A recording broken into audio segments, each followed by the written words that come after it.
Hello everyone, welcome to my YouTube channel. I'm Sakshi Saini, first year MBBS student at Government Doon Medical College, Dehradun. So, this video is about how can you improve your marks of biology in NEET, National Eligibility Cum Entrance Test. And how I can tell you all this because I was also a NEET aspirant one day and I have done so many experimentations during my preparation, जिसमें से कुछ ने काम किया, कुछ ने नहीं किया और किसी ने बेस्ट रिज़ल्ट दिए।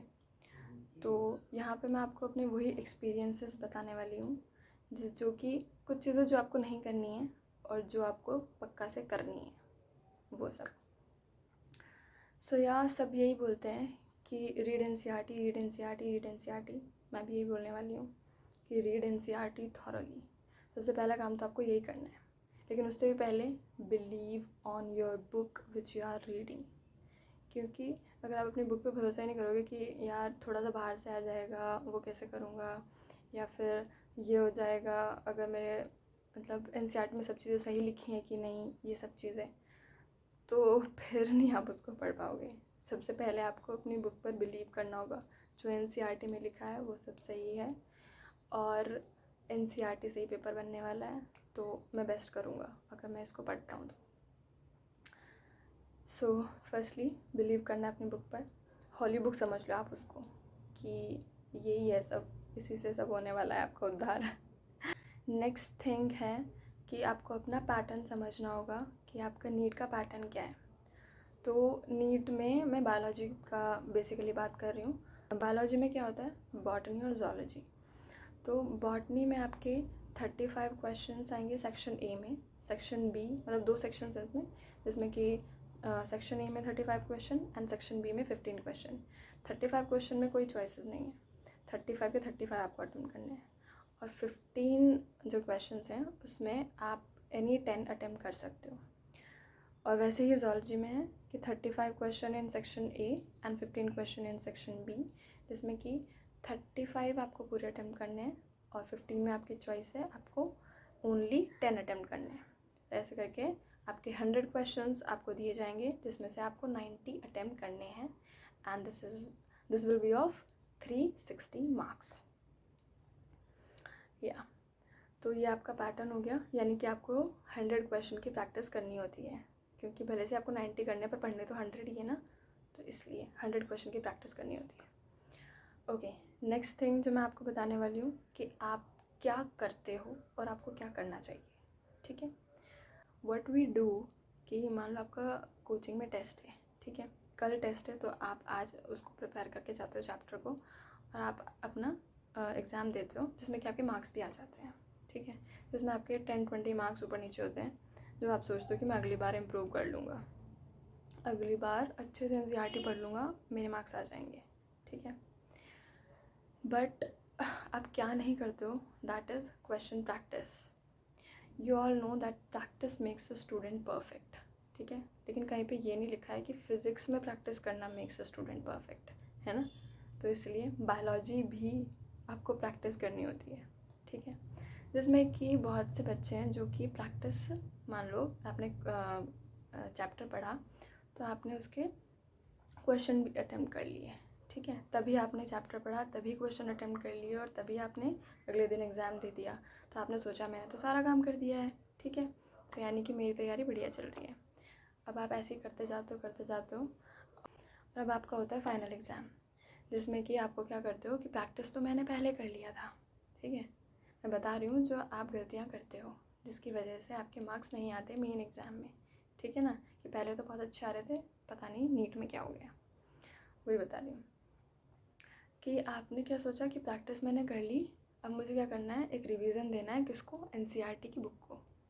तो आप एनसीईआरटी की बुक रीड करके चले जाओगे और आप नीट का एग्ज़ाम दोगे और आप क्या देखते हो कि आपके उतने अच्छे मार्क्स नहीं आए हैं, यानी कि आप 300 की रेंज में रुक गए हो जाके। ठीक है, 360 का पेपर था, अप्रॉक्स 300 आपके थॉरली रीड करने के बाद आए हैं एनसीईआरटी को। ठीक है ना, तो जिसमें कि आप फिर ये धारणाएं बनाते हो कि कहीं पेपर बाहर से आया, थोड़ा इधर से आया है और शायद मैं वहाँ जाके भूल गया, कंफ्यूज सा हो गया। तो वो सब आपकी गलतियाँ क्यों हैं, ऐसा क्यों हुआ, उसका रीज़न है कि आपने MCQ प्रैक्टिस डेली बेसिस पर नहीं की। यानी कि आपने चैप्टर पढ़ा फिर प्रैक्टिस की, चैप्टर पढ़ के प्रैक्टिस की, ये नहीं करना है। what will give you extra edge is the thing which will you do different from the other person, ठीक है ना, from the other student। क्या करना चाहिए बेसिकली वो मैं आपको बताती हूँ। आपको पता है कि आपके 100 क्वेश्चन आने वाले हैं, ठीक है। आपको फर्स्टली NCERT से बुक रीड करनी है, बुक रीड नहीं करनी है, कंसेप्ट क्लियर करने हैं अपने, ठीक है। फिर चाहे आप वो कहीं से करो, ठीक है, अपने कोचिंग में टीचर्स से करो, ठीक है, या फिर अपनी बुक से करो, किसी भी अदर बुक को ले लो। कंसेप्ट क्लियर करने के लिए आप बुक को फॉलो कर सकते हो किसी दूसरी भी, अदरवाइज़ तो जो आपका सिलेबस है वो NCERT का ही है, जो भी है। बाकी अपने कंसेप्ट तो क्लियर रखने ही हैं, तभी आप क्वेश्चन अटेम्प्ट कर सकते हो। The third thing which you have to do is कि प्रैक्टिस करने की, यानी कि MCQ सॉल्व करने की आदत डाल लो डेली बेसिस पर। ये नहीं कि जो चैप्टर पढ़ा उसी के क्वेश्चन कर रहे हो, क्वेश्चन करने हैं आपको। और मेनली मैं सही बता रही हूँ कि जो रियल थिंग है जो आपको करनी चाहिए कि आज जिस चैप्टर को पढ़ा है उसके क्वेश्चन तो करने ही हैं, बाकी जो चैप्टर आपने कई दिन पहले पढ़ा था उसके क्वेश्चन भी आज करो। तब आपको पता चलेगा कि आपको कितना याद है और कितना याद रहेगा उस एग्ज़ाम के दिन। अब मैं अपना एक्सपीरियंस बताती हूँ कि मैंने क्या किया ड्यूरिंग माई प्रिपरेशन। मैंने बायोलॉजी में हर दिन प्रैक्टिस की है, और ऐसा नहीं कि मैं आज चैप्टर पढ़, ऐसा हो सकता था कि चैप्टर आज मैंने कोई नहीं पढ़ा, लेकिन ऐसा कोई दिन नहीं गया जिस दिन मैंने क्वेश्चन प्रैक्टिस नहीं की। ऐसा भी हुआ कि 5 दिन बाद मैंने वही चैप्टर के क्वेश्चन फिर से प्रैक्टिस कर लिए आज जिस चैप्टर के किए थे, ठीक है, लेकिन क्वेश्चन प्रैक्टिस नहीं छोड़ी। 100 क्वेश्चन प्रैक्टिस किए, डेली प्रैक्टिस किए हैं। और मैंने मतलब कुछ भी हो जाए ये क्वेश्चन नहीं छूटेंगे, मतलब क्वेश्चन करने, भले से रिवाइज्ड क्वेश्चन कर लिए मैंने, जो पहले कर लिए हैं मैंने फिर से कर लिए, लेकिन क्वेश्चन करे हैं मैंने, ठीक है। और मुझे लगता है कि वही चीज़ है जिसकी वजह से मैंने इतना स्कोर किया है। और लास्टली आपको क्या ध्यान रखना है कि आपको जो क्वेश्चन पेपर है ना उसमें बायोलॉजी, उसको ज़्यादा टाइम नहीं देना है कि हमको तो बायोलॉजी आता है भाई, हम तो करते रहेंगे उसे चाहे कितने टाइम निकल जाए।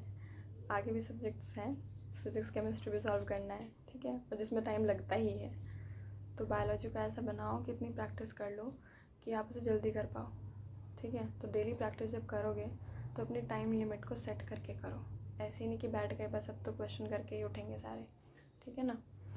तो मतलब अपने आप को दे दो कि मैं 40 मिनट्स देता हूँ और 40 मिनट में मुझे क्वेश्चन करने ही करने हैं, किसी भी हालत में करने हैं। और अगर आप जल्दी नहीं कर पाते हो तो पहले 1 घंटा दो, फिर से 50 पे लाओ, 40 पे लाओ, ठीक है। उतना कम करते जाओ जितना हो पा रहा है, ठीक है ना। और ये बिल्कुल मत सोचो कि 20 मिनट में या 25 मिनट में नहीं हो सकते क्वेश्चन, 100 क्वेश्चन नहीं हो सकते, ऐसा सोचना ही नहीं है। अगर ऐसा सोच लिया तो फिर होंगे ही नहीं सच में, ठीक है। तो ये नहीं सोचना है, आप 20 मिनट में भी कर सकते हो, ठीक है। तो जितना कम से कम आप टाइम दोगे उतना बेटर रहेगा आपके लिए, मतलब आपके एग्ज़ाम में और सब्जेक्ट्स में हेल्प मिलेगी। और एक और बात कि आपको ना छोड़ना भी आना चाहिए कि क्या चीज़ आपको अटेम्प्ट करनी है और क्या नहीं करनी है। मान लो आपने फाइनली कुछ चैप्टर्स ऐसे हैं जो आप पढ़ के ही नहीं गए हो किसी वजह से, तो वो आपको वहाँ पे अटेम्प्ट नहीं करना, मतलब आपको पढ़ना ही नहीं है वो, मतलब वहाँ तो फिर आप गलती कर ही दोगे। तो ठीक है, वो छोड़ना आना चाहिए। वो कैसे सीखोगे, वो भी आप प्रैक्टिस से सीखोगे। आप क्या करोगे, आप बुक उठाओगे कोई भी या फिर कोई मॉड्यूल जिसमें क्वेश्चंस हैं, जिसमें कि थोड़े बाहर के क्वेश्चन भी होते हैं, मतलब आपको हर जगह मिल जाएंगे वो, तो उन क्वेश्चन को अटेम्प्ट ही मत करो। वो क्वेश्चन आप छोड़ना सीख जाओगे तो आपके मार्क्स वैसे भी इम्प्रूव हो जाएंगे, ठीक है ना। यानी कि आप सही की तरफ, आपको सही करना है जो करना है, गलत करके नहीं आना है, ठीक है। ये मत कहना कि कन्फ्यूज़ हो गए, ये हो गया, तो वो सब कैसे आएगा, प्रैक्टिस करने से आएगा।